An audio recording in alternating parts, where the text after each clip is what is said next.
Be'ezrat Hashem, as we're getting closer to Rosh Hashana, Hayom Harat Olam, today is the creation of the world. Actually, more specifically, we know it's not actually talking about the creation of the world. That was Kafei Elul. We're speaking about the creation of man, of Adam HaRishon, the creation of humanity. So I want to look at the midrash that discusses this debate that took place in the heavens over the creation of mankind. Specifically, the moment when HaKadosh Baruch Hu said, Na'ase Adam, let us make man. I know in the past we've given many interpretations. What do these words Na'ase Adam mean? Be'ezrat Hashem, in this Dvar Torah, I want to try to give another angle, maybe even two angles, to try to understand what these words are all about, based on the classic approach that HaKadosh Baruch Hu, that Hashem was speaking to the malachim, he was speaking to the angels in this discussion of let us make man. And he was discussing with them, they were having a diyun, they were having a debate.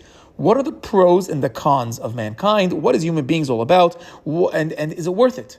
And then Be'ezrat Hashem, if we can maybe understand some of the opinions behind this midrash, maybe we can begin to delve a little bit deeper into what is the nature of man, what are our faults, and Be'ezrat Hashem that can help us as we're about to begin Rosh Hashanah, crown HaKadosh Baruch Hu Melech, we begin Aseret Yemei Teshuvah, culminating the Elul month, that we can basically work on our Teshuvah and our desire to Be'ezrat Hashem overcome the faults, and Be'ezrat Hashem really have a return, a real Teshuvah, a real Shuvah ad Hashem. Okay. Says the midrash, it's the midrash in Breshit Rabbah, Perik Het Ot Hey. Amar Rabbi Simon, says Rabbi Simon, B'sha'a sheba HaKadosh Baruch Hu livot et Adam HaRishon, when God came to create Adam HaRishon, to create man, Na'asu malachei asharet kitim u'v'chaburot chaburot. The ministering angels, the malachei asharet, they broke up, they divided into various factions, into various different groups. Mehem omrim al yibareh, u'mehem omrim yibareh. And they were debating. Some of them said, let him be created. And some of them said, don't create him. Well, actually, the midrash says the opposite. Some said, don't create man. And some said, create man. And this is what the pasuk says in Tehillim, that Hesed and Emet, kindness and truth, nifgashu, they met.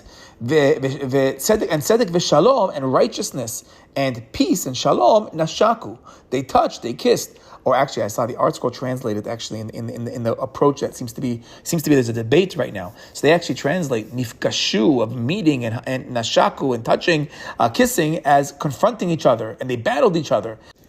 The Hesed ve'emet, when they're nifgashu, that means that they're battling, that they're fighting, they're confronting, and same thing with tzedek and shalom, nashaku, they're learning from the language of neshek, of weaponry. There's a battle taking place right now. And now that makes a lot of sense at the very start of our midrash, where the midrash seems to be there's a big debate. Be'ezrat Hashem, by the end of this Dvar Torah, I think we're going to see that maybe this pasuk could be learned in the more simple interpretation, that maybe these midot are not fighting anymore. Maybe they really are meeting up, hugging, kissing, and we actually are going to have a bit of a more unity. But Be'ezrat Hashem, we got to get there. So let's start now with the beginning. So what was the debate all about? So says the midrash, continues the midrash, Hesed Omer Yibareh. Kindness says, the midah of kindness, the angel of kindness. It's beautiful that our midot here are called angels. The midah, the character trait of kindness says, it's good to create man. Shehu gomel chasadim. Because mankind does acts of kindness, an unbelievable concept. Sometimes we think of this world being so selfish. No, says the midrash, Chesed says, there is chesed down on earth. All the beautiful stories that we have throughout humanity, throughout mankind, all over the world. There's always the story of the kind person. In a lot of the Western values, it's the kindness that's considered to be one of the highest levels of midot ifilu. Chesed is saying in the midrash, man does chesed. The emet omer, but truth says, al yibareh. Truth says, don't create man. Shekulo shekarim. Because man is full of lies. They just lie all day long. That emet says there can't be a world. Man just doesn't do what's right. Tzedek omer, yibareh. Righteousness come along and says, create the world. Shehu oseh tzedakot, because mankind does do righteous deeds. Tzedakot, tzedek takes place in the world. Shalom omer al yibareh. But peace says, don't create man. Why? The kuliktata. Because man just fights all day long. Everybody's fighting, all families, everyone's fighting in the entire world. The whole world is a bunch of war. Don't create man. There is no shalom. So we have ourselves again, chesed and tzedek say create the world, while emet and shalom say don't create the world. So we have 2 against 2. What do? Na'asa HaKadosh Baruch Hu, natal emet v'yishlicho la'aretz. So what does Hashem do? He takes emet, he takes truth, and he throws it down to the ground. Hadahu dichtiv v'tashlech emet arza. And that's the pasuk in Daniel that says, you cast truth down to the earth, down to the world. Hashem took emet and threw it out of the way. On a simple level, it says, okay, there's a debate going on. I can't get to a majority. Let's just get rid of Emet, and then we can have a majority. If Emet's not here, he's somewhere else, then maybe we can actually take a vote and things are going to work out. Okay, let's read a little bit more.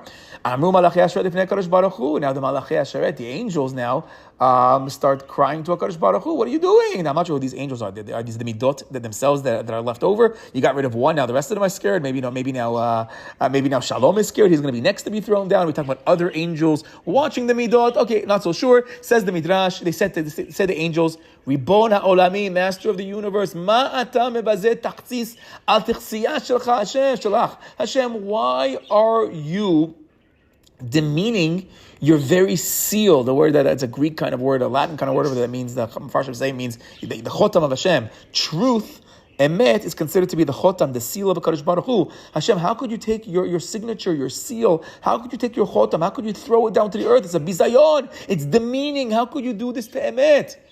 And then the midrash says, "Ta'ale emet mina aretz." May emet come forth from the aretz. Hadu dichtiv emet me'eretz titzmach. And that's what the pasuk in Tehillim says. Truth will spring forth from the earth. Okay. Now it's not so clear. Is this line the Etz Yosef brings down from the Efet Torah? There's actually a machloket. Two ways to learn this line that emet should come out based on different girsot, different midrashim that you can compare it to. One part, it's part of the request. The angels were complaining to God. Hashem, how could you do this to your emet? How could you do this to your seal? How could you throw it down? HaKadosh Baruch Hu, please, talem et mina aretz, bring it back up. Please let it rise up again, like the pasuk says. It's going to eventually titzmach. It's going to sprout forth from the ground. The other approach says, no, HaKadosh Baruch Hu is responding to them. No. There will be a tikkun. Don't worry. Ta'alem et mina aretz. I know I threw it down, but it's going to come up and it's going to titzmach me'eretz. From the ground itself. Truth is emet me'eretz titzmach. From the down below, from those lowest points itself. That's where emet's going to rise from, and that's going to be something much, much greater. There's going to be a big tikkun.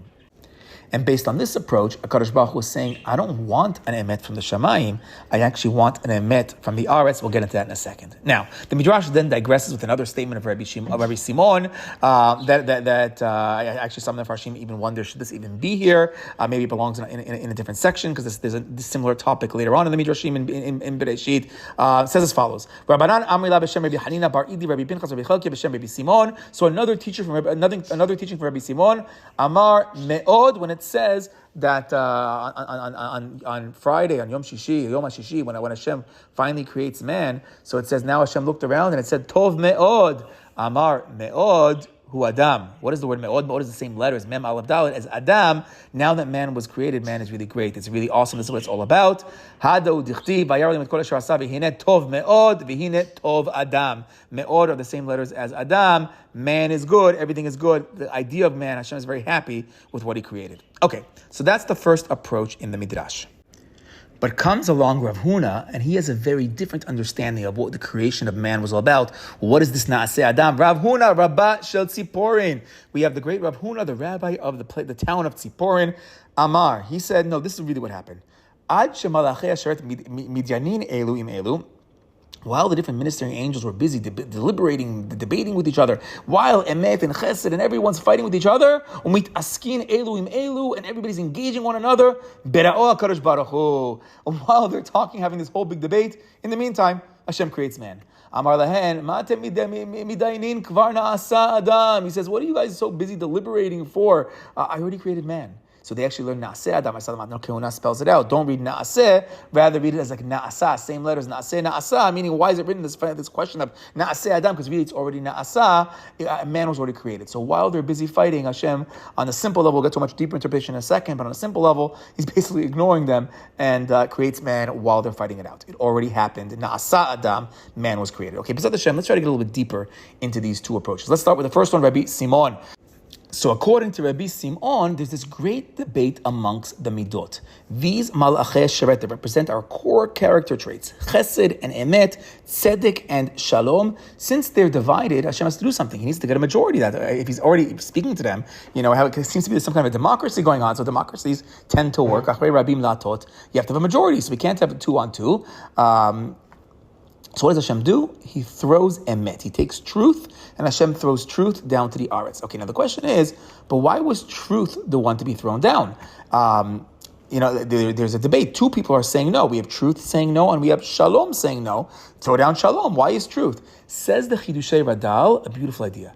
He says, what is emet? Well, we know emet is known as Torah. Torah is known, Torah emet. We know that Torah is emet. So what's being thrown down to the earth symbolically? Torah. The Torah was thrown down to the Aretz. And he says, this is part of the machloket of the angels with the Kadosh Baruch Hu. Why are you giving the Torah to mankind? Keep it up here in the Shamayim. Keep it in the holy names of Hashem, the black fire, the white fire, the Torah of the heavens, the Sodot, the most deepest understandings of the Torah that we've spoken so many times in the past. That famous Ramban, the Rabbeinu Bahaye, everyone. We want the Torah to be this holy, heavenly Torah, Torah Shel Shamayim. Why are you sending it down? Don't do that to the Torah. Let's keep it in this more pure form above. The Radal explains that the angel said to Hashem, he said, Hashem, Mata mevaseh, why are you disgracing the Torah? Why are you taking something so lofty and attaching it to something so lowly? To lekasher kol sodot Torah be'inyanim gashmiim sheba'aretz. You're taking the deepest secrets and you're connecting it to the physical world. You're connecting it to our mitzvot, which in many cases are physical mitzvot. Why are you connecting Torah, the sodot Torah, to the gashmi, to the physical down below? That shouldn't be right. But the answer is that that's part of Hashem's bigger plan. That He throws the Torah down. Hashem wants those sodot to be tied to the lowly world down below. That the greatest heights of Torah are really revealed to the greatest low. As we spoke in the past, in last week's addendum, and a lot of the Divrei Torah, in the past couple of weeks, we have the Torah with the Tagin. We have the crowns of the letters, the deepest sodot, the Torah of Rabbi Akiva, the Ben Gerim, the Koach, the Teshuvah, from the lowest place, from the Ben Gerim, Rabbi Akiva, goes all the way up to the Kisei HaKavod. He gets all the way up to the Pardes. It's going to be dafka from those lowest parts. That's where we're going to be able to reach the highest sodot. That is part of the greatest sodot. It's actually funny when Moshe Rabbeinu was saying, "What's taking you so long to bring down the Torah?" And Hashem said, "Oh, I'm busy crowning those letters." But he's busy. So Hashem is actually holding up the Torah in order to bring it down below, because down below is when the biggest secrets are going to come up. Try to understand that paradox. Okay, says the Yefet Torah. Ukasher sha'aluhu malachi asheret halo kalonhu la Torah. And when the angels said to HaKadosh Baruch Hu, isn't this like a disgrace? Isn't this terrible for the Torah? Yekara lashevet b'vnei hachomer alulei apesha. Isn't it so terrible? You're putting Torah with all the sinners down below. Heshiv lahem. HaKadosh Baruch Hu responded, Adarabah, zehu kvoda. Zehi kvoda. This is the real kavod of the Torah, is to be down there with Am Yisrael. Ki emet me'eretz titzmach, because the real Torah, the Torah of the Eretz, is going to sprout forth. Ki makom Torah hu b'bnei adam yoshvei aretz. Ukmo sheshi Moshe Rabbeinu la shalom malachi asharet. Then he connects it to what Moshe Rabbeinu said to the angels. Meaning this debate right now of the midot about creating the world is going to be the exact same debate when Moshe Rabbeinu finally comes up to the Shamayim to bring down the emet, to bring down the Torah to the world. The same debate's going to take place, and Moshe Rabbeinu is going to give the exact same thing. What, you think the Torah is for you up above? You think it's only the black fire and the white fire? It's the Sodot? The real Torah is down below for the Jewish people to be doing the mitzvot. It's down in its Gashmi world down below for the Gashmi interpretation of the Torah.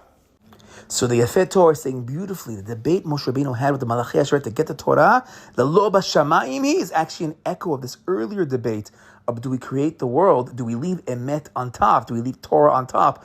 Or do we bring Torah down below in order to create man down below? Okay. And then if that's true, then I guess Emet a little bit, the Torah itself is beginning to have a little bit of a debate with Hashem in the beginning. I don't want to be the Torah from down below. I want to be the Torah in the Shemaim. Keep me as the Sodot. Okay, Ulai.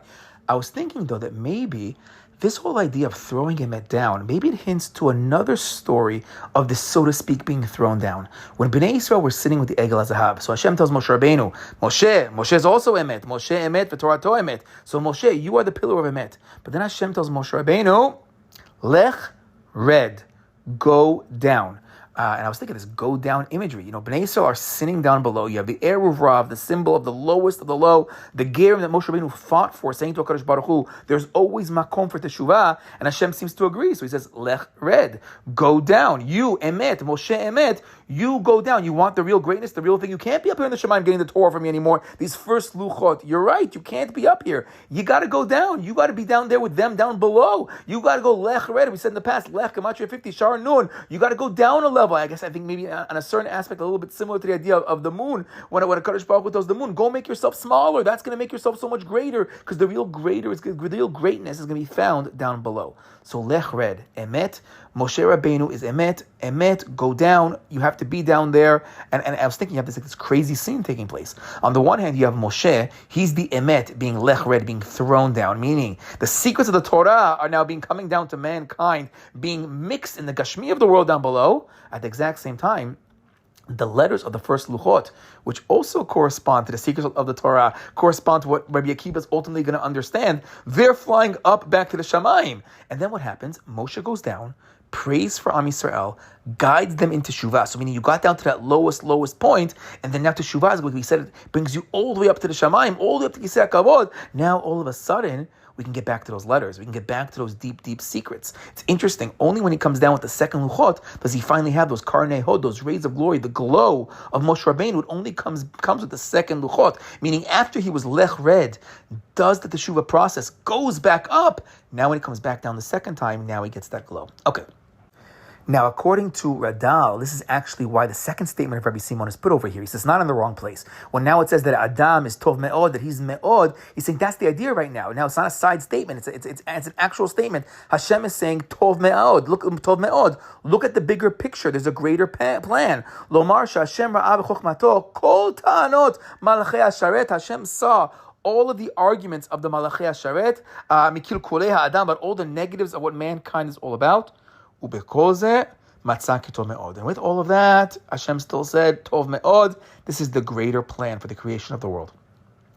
So I was thinking, we have this whole paradigm we found in the Rambam. What took place before the sin of the Etz Hadat? What was it like before? What was Yetzer Hara? What was sin? So he speaks about before eating of the Etz Hadat, Tov Vara. Before you had good and evil, we had what was known as Emet and Sheker. But now we have Tov and Ra. Meaning originally it was Emet and Sheker, there was objective truth. Tov and Ra is subjective truth, as a bunch of the Mefarshim say, and that seems to be part of this bigger idea that now emet sprouts forth from down below. We now have a Torah, we now have an emet that comes from the Aretz, which maybe we can retranslate as really being more of this concept of Tov, that emet is kind of becoming more of this thing meaning known as Tov, a subjective truth. And Baruch Shekivanti, so I saw a similar idea brought down in Rabbi Yaakov Kamenetsky in his Emet Yaakov on our Pasuk, and the footnote there actually sources that this idea already began in the Drashot Haran, that Hashem wants and allows for a subjective truth, an emet from the Aretz, so that we can do the best we can based on the truth that we understand. That even if objectively our truth might be off, that there might be a greater truth, greater than the way we can understand with our limited vision, but we can only do the best that we can do. And our truth, the way we understand Tov, now we have to always build and grow and read and understand and learn and go to Drashot and figure out what is the real better truth, what is the more objective truth. But in a certain sense, we're limited, and as we grow, our goggles of what truth is all about, our eyes become greater. We see truth, we see a clearer truth. Our truth will align, Be'ezrat Hashem, if we do things right, with the more objective truth. But right now, we're not there. Or really, our whole lives, we're never fully going to be there. So therefore, we only have the truth we have right now. So if we can, Be'ezrat Hashem, grow in our understanding of truth, that's what HaKadosh Baruch Hu wants from us. So that's the idea that Hashem is throwing emet down to the Aretz, so that way when we work our hardest to do the best we can, even if we're a little bit off, even if we're very far off from the greater objective truth, but we're trying so hard, we're trying to figure out that truth. HaKadosh Baruch Hu says, that subjective truth, that's really big. That's a really big deal. Now, the Mefarshei midrash, they ask a really good side question. They go, I don't understand. So you have a debate of 2 versus 2. So why did Hashem throw down emet and not throw down shalom? Shalom also said that they keep fighting all the time. You can't create the world because of shalom. So I don't get it. So basically, we can say it's a simple majority, simple interpretation. Now there's only shalom is screaming, don't create the world, don't create the world. But that's not good enough, because now we have tzedek and chesed, and the two of them together, they're going to win. So you have 2 against 1. Okay, could be. Says the Etz Yosef, he actually quotes Rashi. He says, okay, why did Hashem send down emet and not shalom? So he says, Rashi zal tiretz, the shalom lo haya kol kach chashuv ke emet la'akev. He says Shalom wasn't as chashuv. He wasn't as important. I guess he wasn't as strong. Emet, I guess, seems to be a better debater against man than Shalom. Maybe you can see this maybe hinting to maybe we do have Shalom down below a little bit. We try. There are people in this world that when it comes to Emet or Shalom, maybe there is more Shalom down below than Emet, and therefore Shalom's arguments weren't as strong. Maybe, ulai. But then I saw in the Sefer Yadei Moshe, he says it a little bit differently. Ve'im tomar lama lo yishlich shalom la'aretz, says Yadei Moshe. And if you're going to ask the question, why didn't Hashem throw down shalom? So in his second interpretation, he writes, Ve'od nirali, dekevan sheishlich emet, yemutar leshanot mipnei darkei shalom. So he learns beautifully. He says, when you have emet and shalom together in the shamayim, we got a problem, because shalom, peace, has to now work according to the rules of emet. But we have a principle that mutar leshanot mipi darkei shalom. For the sake of shalom, you can leshanot. Now, I know we've spoken about this in the past, that what does that mean? Does that mean you can lie for the sake of peace? That's like, I guess, like the simple, not literal interpretation. We spoke once from Rabbi Zweig. Leshanot, you can speak according to other people's perspectives. You can be shoneh, the shnayim, the other point of view. But for the sake of shalom, it seems that you don't have to be as truthful. Emet is not as strong. So he says, once emet is thrown down to the ground, so emet's not in the way, so now shalom is no longer a shalom of emet. It's no longer a shalom that has to be based on objective truth. Rather, you can bend a little bit. So he says, if so, v'nosaf koach leshalom, so now shalom got a lot more koach, a lot more strength. Ubazei afek kocha v'lo kitrega. And now that shalom says, oh, no, if you can switch a little bit up for the sake of peace, truth is not as important anymore. Mankind could make it. Meaning shalom has a lot of power right now. And v'lo kitrega. And now shalom is no longer arguing against creating man. What a chidush. So he says, shalom tied to objective truth, the world can't make it. But now that shalom could bend a little bit, so now shalom is also procreation. So it's no longer, it's not now, it's not 2 against 2. It's now not 2 against 1. It's now 3 that are procreating the world. And then emet is now down below. Emet now can't fight against. Or maybe, B'ezrat Hashem, we're going to see, maybe now a new emet that's going to now sprout forth, an emet from the aretz, an emet from down below. Maybe, as we said, a more subjective emet. Maybe now this fourth one will, all 4 now together will agree on creating the world. Okay, but let's try to understand a little bit deeper. What's this all about? That emet is going down, and a new emet comes down, the Torah comes down below, and now it seems to be this new Torah is coming up.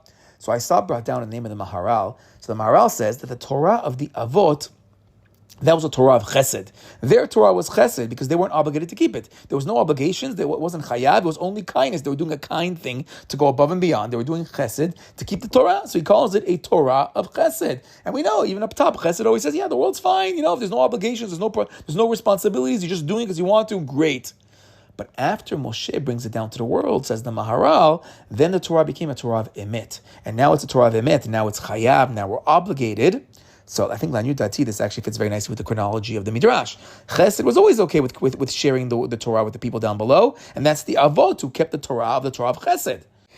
And I think we see this in the world now as well, that, people talk around and say, just to be a good person, it's not so hard. It's a real value that people, without obligations, without actual rules, to be a good person, I can be a good person, And that was the original Torah of Chesed. Just to be a good person with no chiyuvim, with no yetzara against those chiyuvim.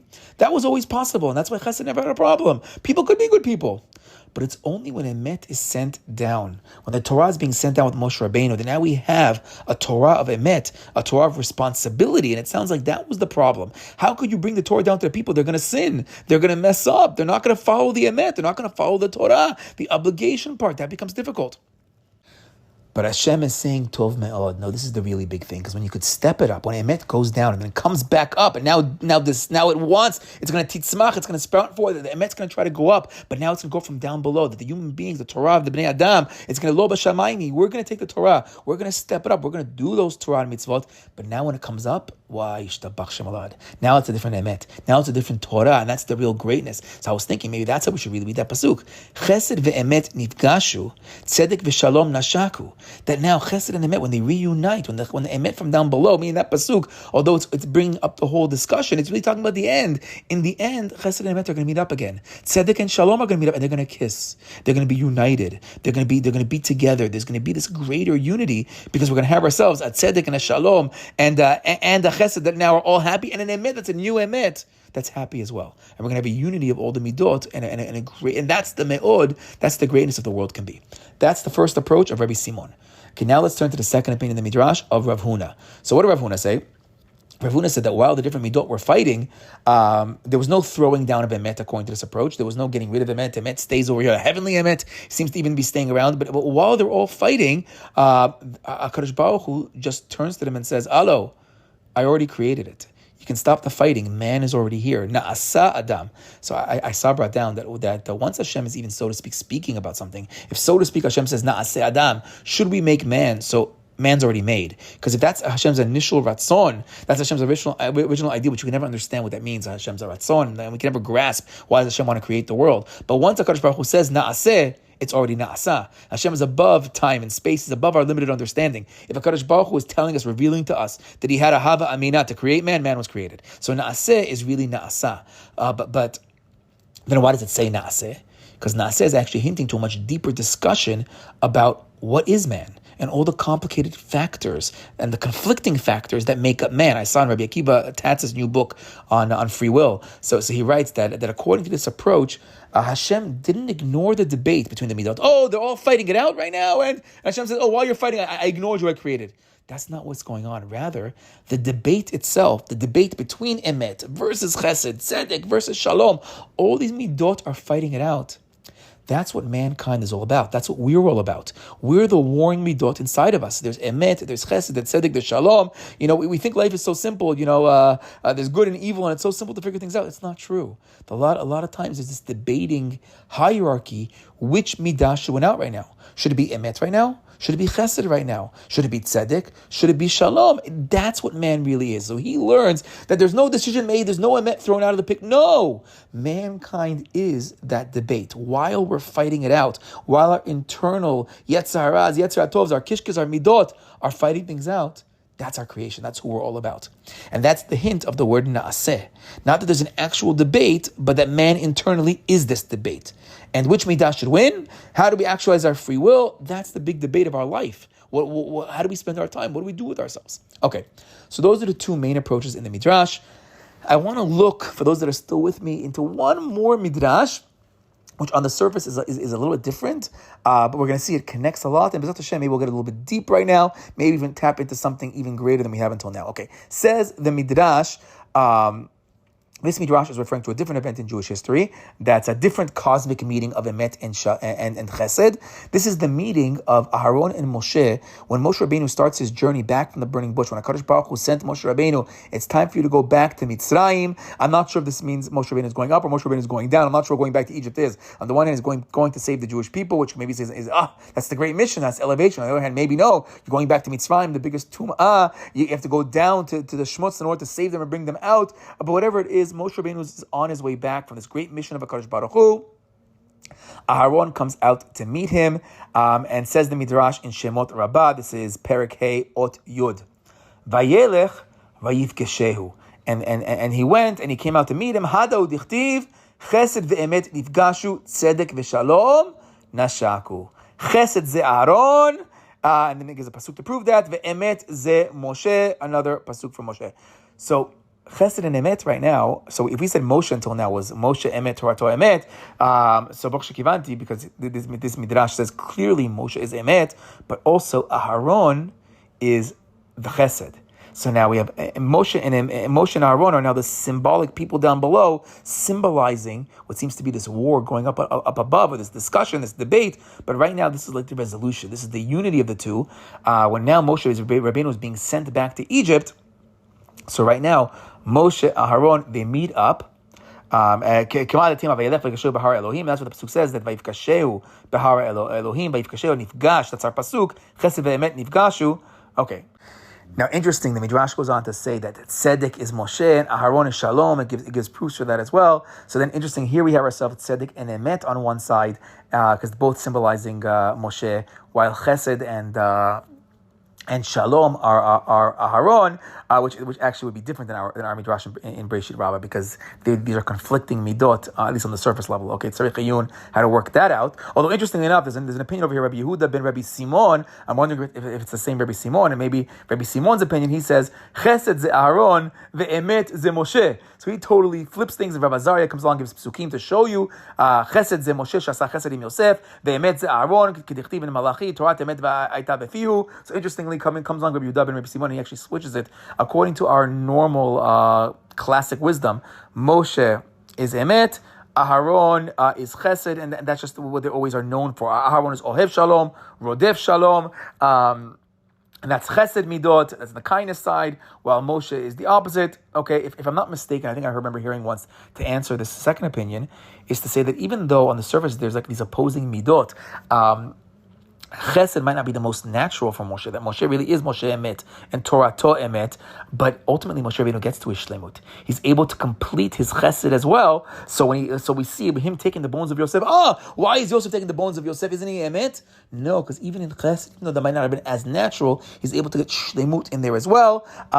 And interesting, in taking the bones of Emet, take care when you're dealing with the dead, it's known as Chesed Shel Emet. So if Moshe is Emet, we have a Chesed Shel Emet. Okay, tzarich hayun on that. And Aaron, the pasuk that says Aaron had emet in his mouth, we see that also Aaron himself, even though maybe his baseline was shalom, his baseline is chesed, but ultimately he also gets shlemut and emet. That's one way I remember hearing to try to answer some of that stuff up. Okay, or you can just say it's machloket in opinions of midot.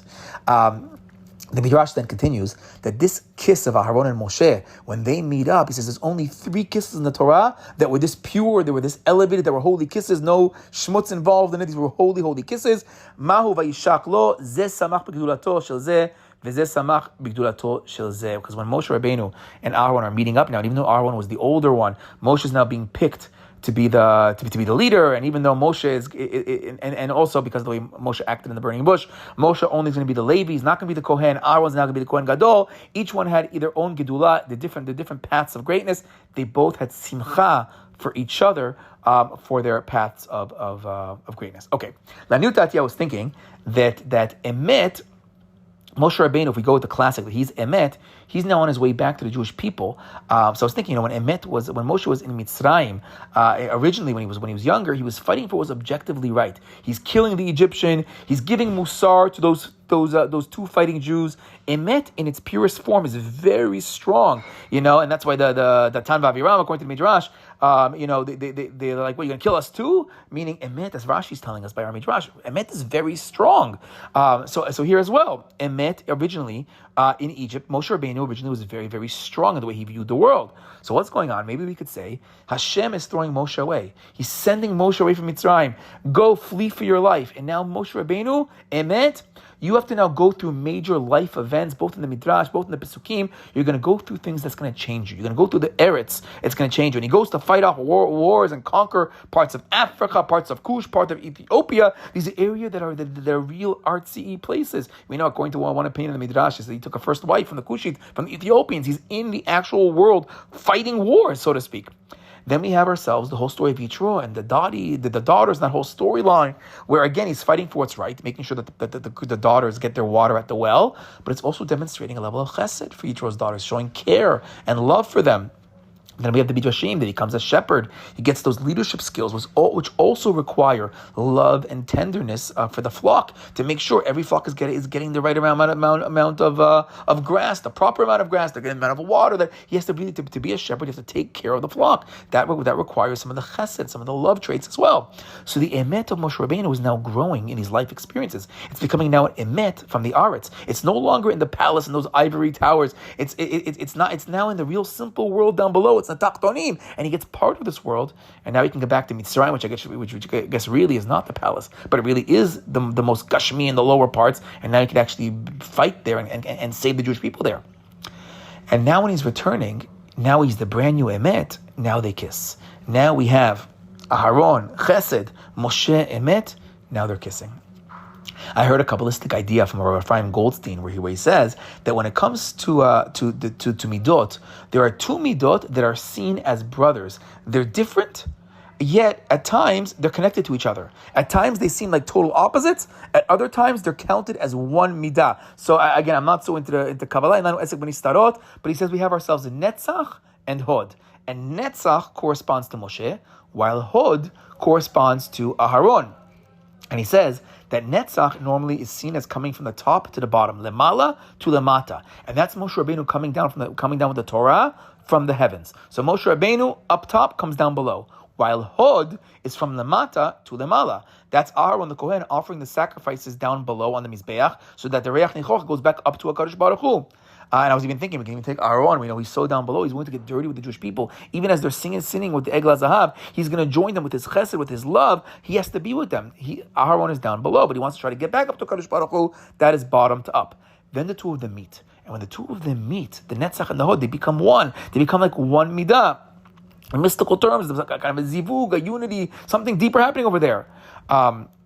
Says this Rabbi Goldstein, we could say it in even more mystical terms. We have the lower feminine waters and the upper masculine waters who are always trying to reunite. That's the midot of Moshe and Aharon coming together. That's the shlemut.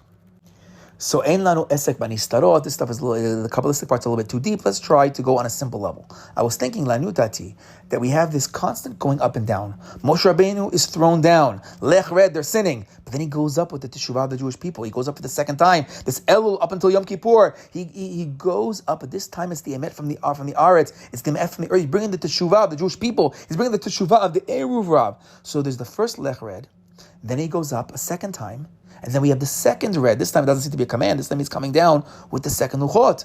And interesting in the words of Chazal, that it's in the second Yeridah. This time, the Yeridah from the Emet, who's now the Emet of the people. He's the Emet who fought for the Teshuvah. This new Moshe, who's normally considered to be the pillar of the Netzach, now he's Zocheh to the Karnei Hod, that brother Midah. That's the real unity of the Midot. Bezrat Hashem, we should all have an unbelievable Shana Tova, a great Rosh Hashanah. We should have a great Tefillah. We should be able to get closer to HaKadosh Baruch Hu, really have a time of introspection. Rosh Hashanah, we also have meals, we also have mishpacha, we have families. There should be simcha there as well. Have our simanim, make our lechaims to a good year, Bezrat Hashem. But we have to recognize that we're going to be working on our midot. We're going to be working on our midot, and it's so complex. Not only is it complex to change one midah, it's also complex to realize how different our midot are and how contrary sometimes they are to each other. But if we can step it up, we can make a proper unification of all those midot, of all those melachim, and B'ezras Hashem we should be zocheh to a great new year. Shana Tova.